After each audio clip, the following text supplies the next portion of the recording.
नमस्कार। आज आपन को गोटे नुआ कहानी शुणेबी।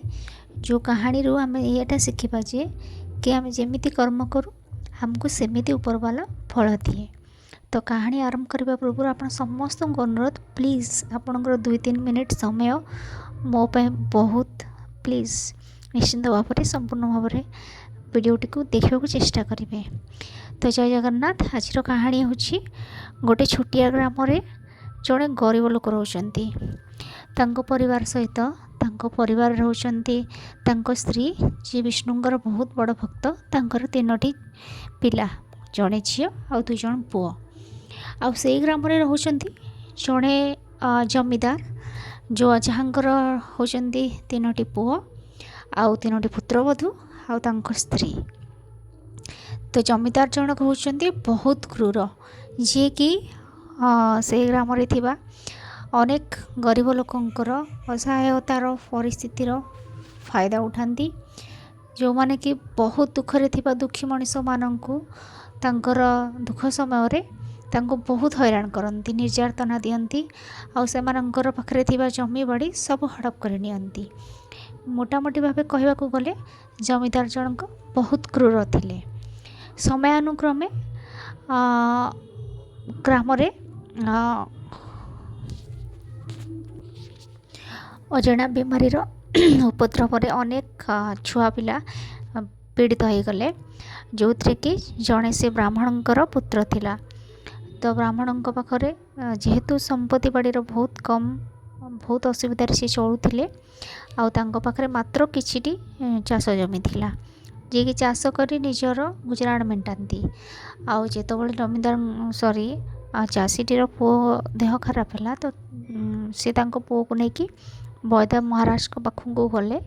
तो वैद महाराज जितेबाला परीक्षा कले जाना पाइले बहुत बड़ बीमारी होती जोटा कि अनेक टंका खर्च हम से ठीक करने।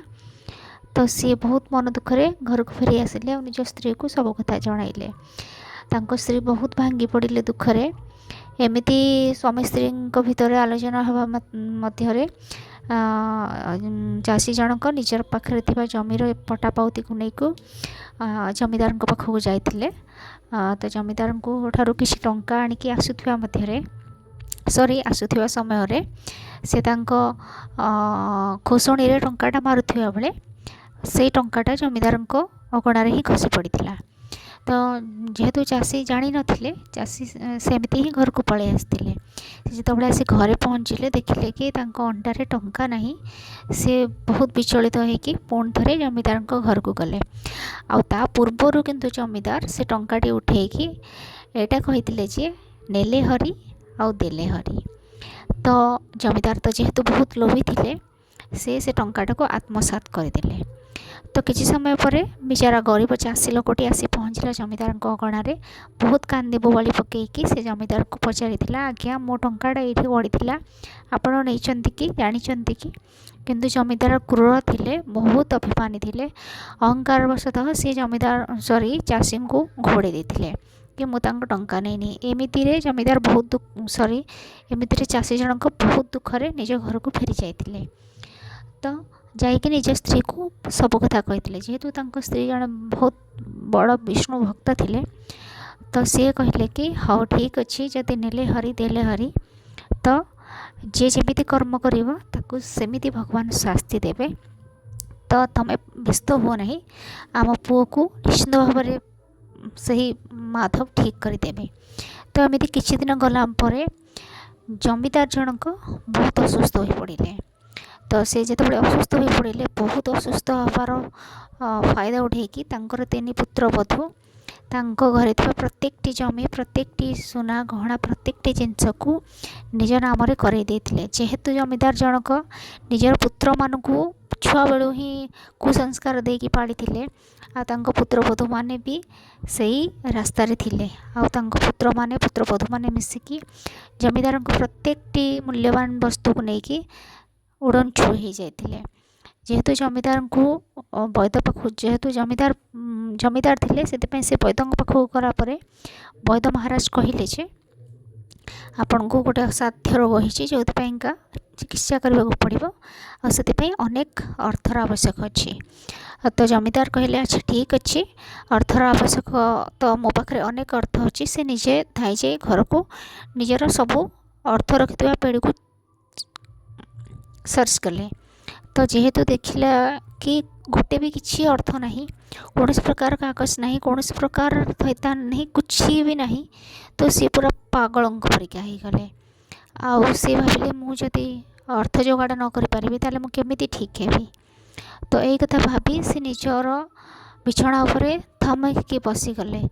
ଆଉ ବସି ବସି ସେ ନିଜର କରିଥିବା କର୍ମ ଆଉ ନିଜର ଜୀବନ ଭିତରେ ସେ ଅନେକ କୁକର୍ମ କରିଥିଲେ। ଅନେକ ଦୁଃଖୀ ଦରିଦ୍ର ଗରିବ ଲୋକମାନଙ୍କୁ ଅସହାୟର ଫାଇଦା ଉଠାଇକି ସେ ଯେତେବେଳେ ଲୁଟିଥିଲେ ସମସ୍ତଙ୍କ କଥା ତାଙ୍କ ଆଖି ଆଗରେ ଲାଚି ଉଠିଲା। ଆଉ ସେ ନିଜେ ହିଁ ନିଜକୁ କହିଲେ ହୁଏତ ଇଏ ଦେଇଥିଲେ ହରି ଆଉ ନେଇଗଲେ ବି ହରି, ଆଉ ନିଜ କର୍ମର ଫଳ ଆମକୁ ନିଶ୍ଚିନ୍ତ ଭୋଗିବାକୁ ପଡ଼େ। ତ ଜମିଦାର ନିଜକୁ ବହୁତ ଧିକ୍କାର ମନେ କଲେ ଆଉ ସେ ନିଜ ଆତ୍ମାକୁ ବହୁତ ଧିକ୍କାରିଲେ ଆଉ ଭଗବାନଙ୍କ ନାଁ ନେଇ କହିଲେ ହେ ପ୍ରଭୁ, ଆପଣ ହିଁ ଦେଲେ ଆଉ ଆପଣ ହିଁ ନେଲେ, ତ ମୁଁ କରିଥିବା କର୍ମର ଫଳ ମୋତେ ମିଳିଗଲା, ସେଥିପାଇଁ ମୁଁ ବହୁତ ଲଜ୍ଜିତ। ଆଉ ସାଙ୍ଗମାନେ, ମୁଁ ଏଇ କଥା ହିଁ କହିବାକୁ ଚାହୁଁଛି, ପ୍ରତ୍ୟେକଟି ମଣିଷ କର୍ମ କରୁଥିବା ସମୟରେ କେବେ ବି ଭାବନ୍ତିନି କି ଆମକୁ ଦିନେ ଏଇ କର୍ମର ଫଳ ଭୋଗିବାକୁ ପଡ଼ିବ। ମୁଁ ହୁଏ କିମ୍ବା ଆପଣ, କର୍ମରୁ କେହି ବି ବଞ୍ଚି ପାରନ୍ତିନି, କର୍ମର ଫଳ ନିଶ୍ଚିନ୍ତ ଭୋଗିବାକୁ ହିଁ ପଡ଼ିବ। ତ ଜୟ ଜଗନ୍ନାଥ। ଯଦି ଆପଣ ସମ୍ପୂର୍ଣ୍ଣ ଭାବରେ କାହାଣୀଟି ଶୁଣିଛନ୍ତି ସେଥିପାଇଁ ଆପଣଙ୍କୁ ବହୁତ ବହୁତ ଧନ୍ୟବାଦ। ପ୍ଲିଜ୍ ଲାଇକ୍ କରିବେ, ଚ୍ୟାନେଲକୁ ନିଶ୍ଚିନ୍ତ ଭାବରେ ସବସ୍କ୍ରାଇବ୍ କରିବେ, କିଛି ଭୁଲ ଥିଲେ କ୍ଷମା କରିଦେବେ। ନୂଆ ତ ସେଥିପାଇଁକା ଆଗକୁ ନିଶ୍ଚିନ୍ତ ଭାବରେ ଚେଷ୍ଟା କରିବି ଭଲ କାହାଣୀ ଆଣିବା ପାଇଁକା। ଜୟ ଜଗନ୍ନାଥ, ନମସ୍କାର, ରହୁଛି।